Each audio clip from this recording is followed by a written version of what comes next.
Hello everyone, welcome to my first YouTube video. Thank you for watching.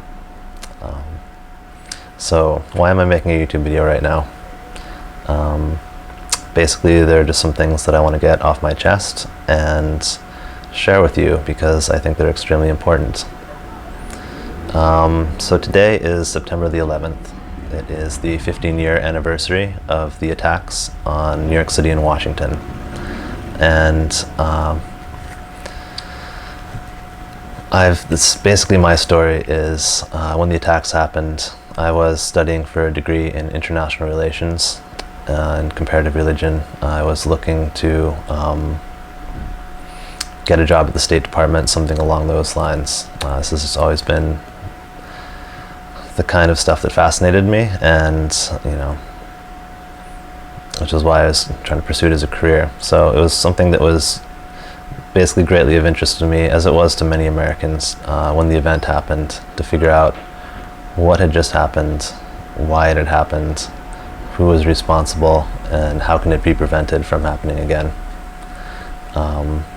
So I'd like to share with you basically the conclusions I've come to. So there's a saying that goes back to the Watergate era, I believe, and it's basically, if you want to get to the bottom of a political event, it's often very useful to follow the money. So what does following the money mean in terms of the 9/11 attacks? Well, you can go a lot of different directions with this, but basically if you're going to follow the money, you might as well start with the largest amount of money, or where the trail is widest, so to speak. So what is that on 9/11? And that's not even a hard call, but it's possibly an unexpected one for most people. So September the 10th, 2001, the day before, Donald Rumsfeld, our Secretary of Defense, went before Congress and told them that $2.3 trillion worth of money had gone missing. They had bad accounting, and they could not properly locate where $2.3 trillion worth of funds had gone. So that's just a mind-bogglingly large amount of money. It strains credulity that that much money could be misplaced. And it wasn't misplaced, it was that it was they couldn't properly account to say, it went from the taxpayers to where no one knew. So this story did not get a lot of press coverage because the next day, we all know what happens, and the media covered that instead for months. So the story was, most people did not hear about this, despite the fact that that's thousands of dollars for every man, woman, and child in the country. So, if that much money goes missing, the first question anyone should ask is, well, who was in charge of the books that were so bad? So, at that time, it was a man named Rabbi DOV ZAKHEIM. And Mr. ZAKHEIM is an extremely interesting person, and I would argue possibly he's the key to understanding everything that happened that day. So who was he? Mr. ZAKHEIM is a member of the Council on Foreign Relations. Of course, everyone's, that's not surprising. Lots of people are members of the Council on Foreign Relations. It's a little known fact, though, that when the CIA was founded, before it was the CIA, it was the OSS during World War II. When it became the CIA, it was after the CFR, the Council on Foreign Relations, issued a paper recommending that the OSS be reorganized along the lines that the CIA was reorganized along. So to say that there's a relationship between the CIA and the CFR is an understatement. They're overlapping networks, you could say. So another interesting fact about Mr. ZAKHEIM is that he is a member of the Project for a New American Century group, or PNAC for short. So what is PNAC? So the Project for a New American Century is a group of, you could call them neoconservatives, and they issued a manifesto which basically called for America remaining the dominant world power in the wake of the Soviet Union, to become the unipolar power that would create a American-dominated global system. So that would, according to them, that would involve increased military spending, and also to put down any group or any individual country or group of countries that could potentially join together to challenge American hegemony over the world. And they concluded their paper by saying that the changes they were calling for would be very difficult to achieve in the absence of a catalyzing event, such as a, quote, new Pearl Harbor, which came to fruition. And you can look at, in the light of this, you can look at General Wesley Clark's testimony on the Amy Goodman show, Democracy Now!, that the plan was to invade 7 countries in 5 years. So all right, so that's Rabbi DOV ZAKHEIM, and all of that's interesting, but it's not particularly, I mean, there's a lot of other people that fit that bill, aside from the fact that he was the chief comptroller. But perhaps the most interesting thing is what he was doing at the private sector at the time. On 9/11, Mr. ZAKHEIM was the CEO of a group called the System Planning Corporation. So what is the System Planning Corporation? They are a defense contractor. They make technology for the military. And among the technologies they make are something called a flight termination system. So what is a flight termination system? A flight termination system is basically a retrofit kit that you can install into any modern aircraft and use it to convert it into a drone so that it can be flown by remote. So how's that possible? In any modern aircraft of any size, if you move the joystick or the controllers in the cockpit, there's no actual physical mechanism that connects them to the flaps or the engines, things like that. What you're doing is you're sending an electronic signal to the flaps or to the engine. So what the FTS does is it reroutes the electronics from the cockpit and instead reroutes them through the FTS, which then accepts radio signals, so that the pitch, the yaw, the acceleration can all be controlled by a remote broadcast signal. So, with the precision of a drone, basically, computer precision. So we have millions of dollars of money that went missing from a man who's part of a group, who, under the control of a man who's part of a group that says they want a new Pearl Harbor, or it would be useful to them to have a new Pearl Harbor. And he also happens to be the CEO of a corporation that creates plane devices that can be installed into planes to allow them to be flown like drones. Okay, so fair enough. So why, if you can kind of see where this line of thinking is going. So, let's apply the scientific method. If this were true, what would you expect to see from the 9/11 attacks?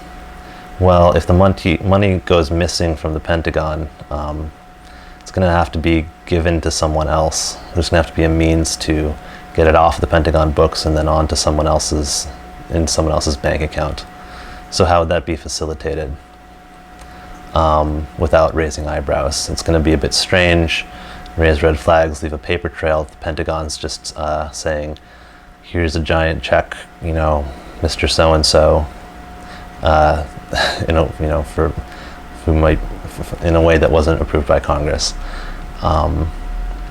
So what we'd expect to see is,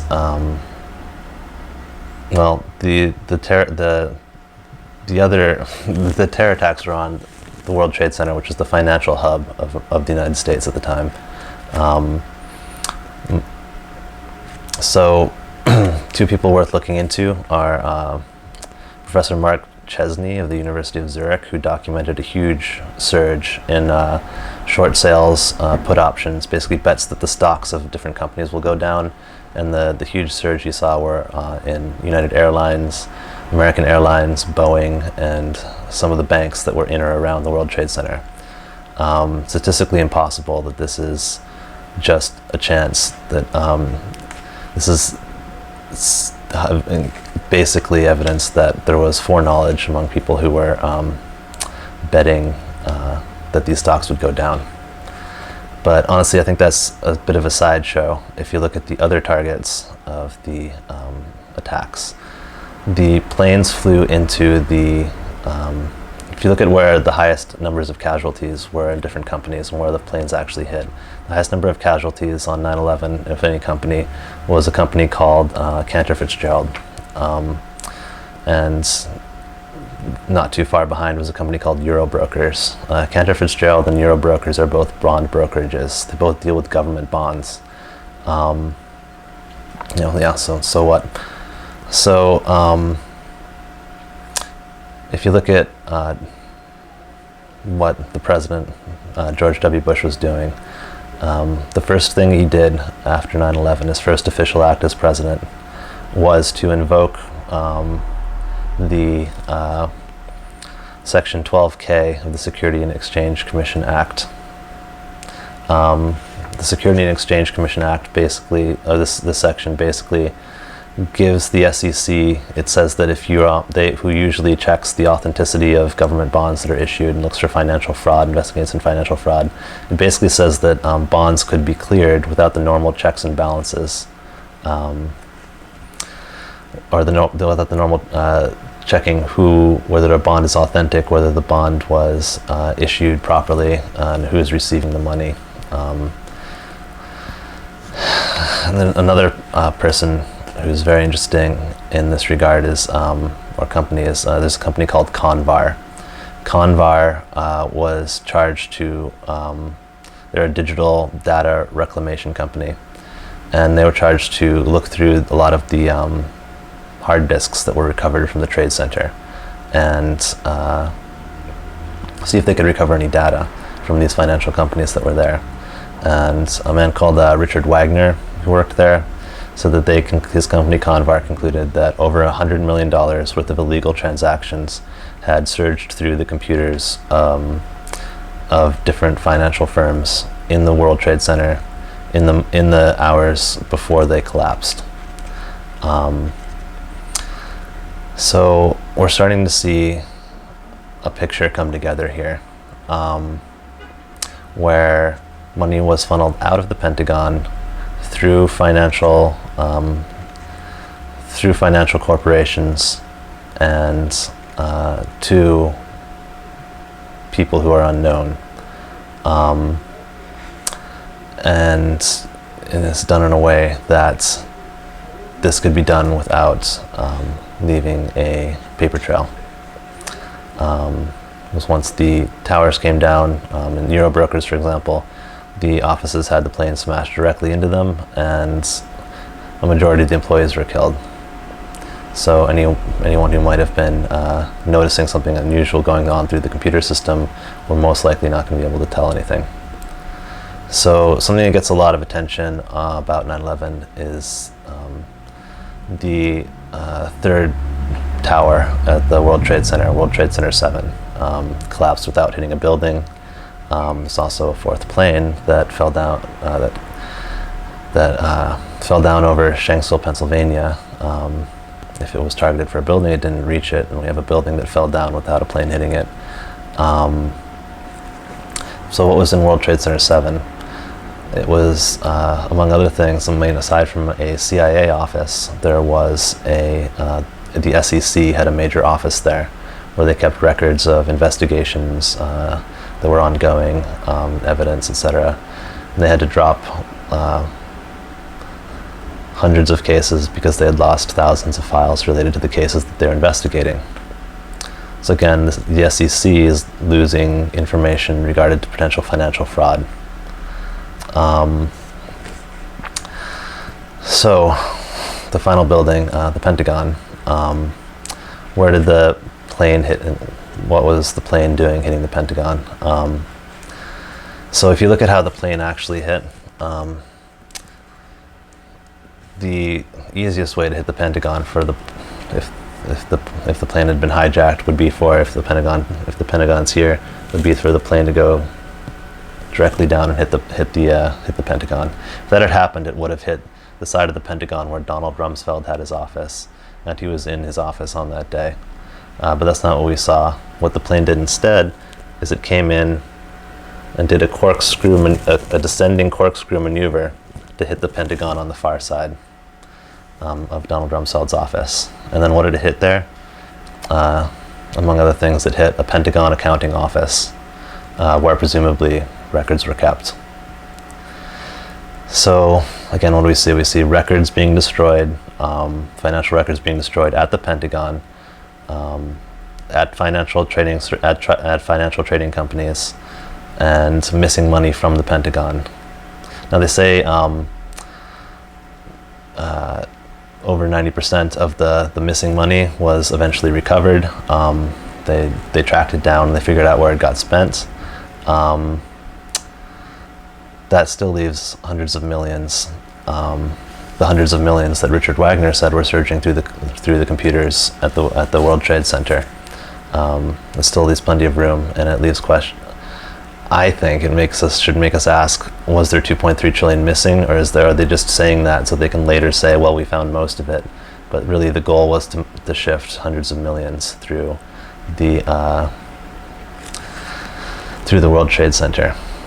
So, honestly, this all seems a bit extreme. All right, so if you're the CIA, why are you taking this massive risk? Or if you're, why are you taking this massive risk to do something like this? Well, here we get a little bit more into everything I've said so far is very well documented. You can look up a lot of the actual facts of what I just said, and you'll find that they're backed up. But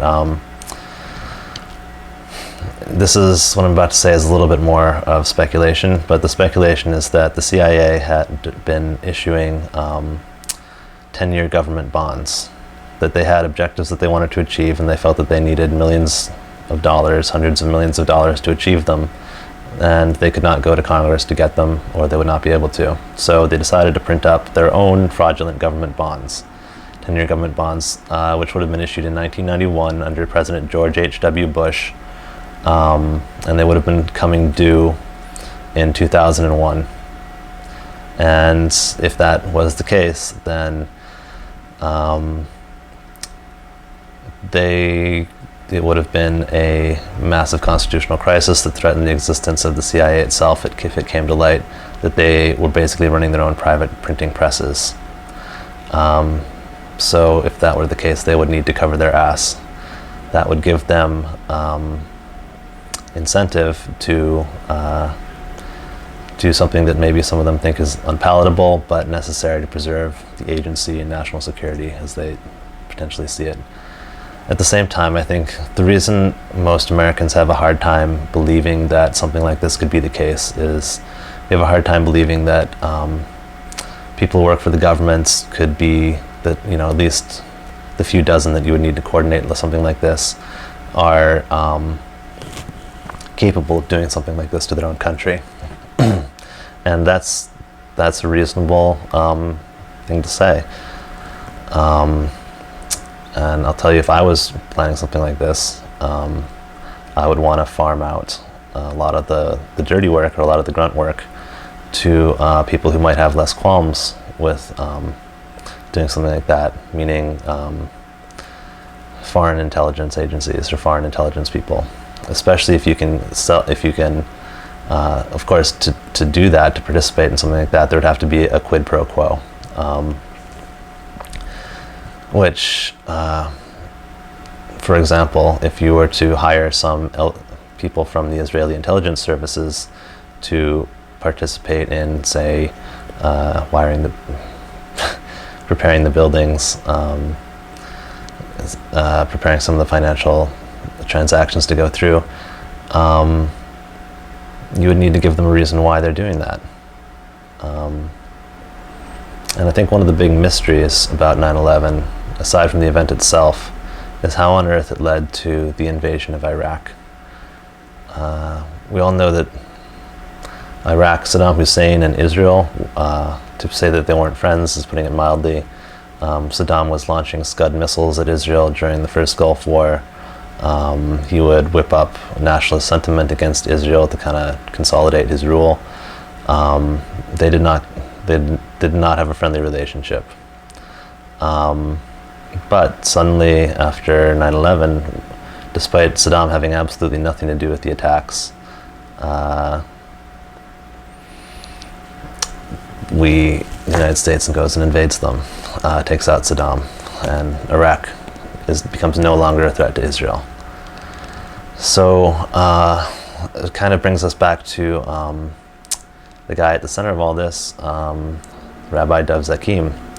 Is a dual Israeli-American citizen, and there are definitely evidence, I'm not going to get into it all now, but evidence of Israelis being involved in the attacks. And this was the payoff. This was, you help the Bushes pull off this attack to cover the CIA, and the CIA and the Bushes will do you a favor and get rid of your enemy. And again, if you go to Wesley Clark, the Project for the New American Century, their goal was to take out 7 countries in 5 years, and most of them, like Libya, Somalia, Syria, now we're seeing is in the process of them trying to take out, to make them no longer a threat. So to say it's the Israelis or that it was the Bushes, I think is both are right. This was a joint operation between the two of them, and if you look at it through this lens, there's basically very few aspects of the event that don't add up, don't kind of tie off into a neat little bow.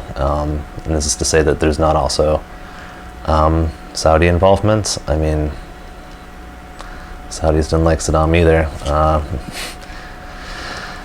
So, at any rate, that's basically the conclusions I've come to, as to what is the most plausible